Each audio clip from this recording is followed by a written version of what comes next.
Hey, welcome back. This is one of my favorite boats of all time. I love Tierras and I love Vikings. Build quality is beyond compare.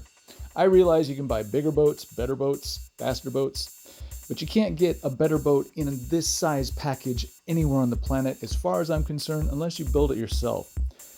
And the overall superstructure of this thing is sexy as hell. I love working on it.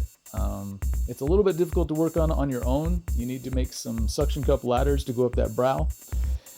But once you're on the hardtop, you just hang over the top and everything's accessible. The sides are accessible. They get like little handrails on the sides. You can stand on it.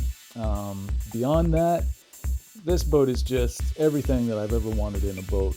It's fun to do at a boatyard. It takes a long time, but you can get really aggressive on the hull, and when it comes out, it just looks like wet glass. And to a detailer, that's kind of what we do, or at least this is what I do. It's what keeps me going.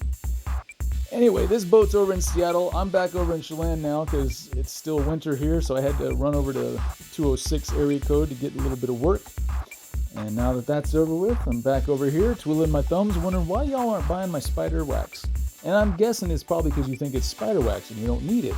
It's not spider wax, it's boat wax, it's gel coat lotion. Put it on any gel coat, any boat you got, as long as it's got a nice finish, and you put this on there, it's going to last longer than anything you've ever seen before. And I know Drake makes a, what does he call it? Ultra premium boat wax. He says it lasts for three to 4 months. 3 to 4 months. I can get better longevity with butter or Vaseline.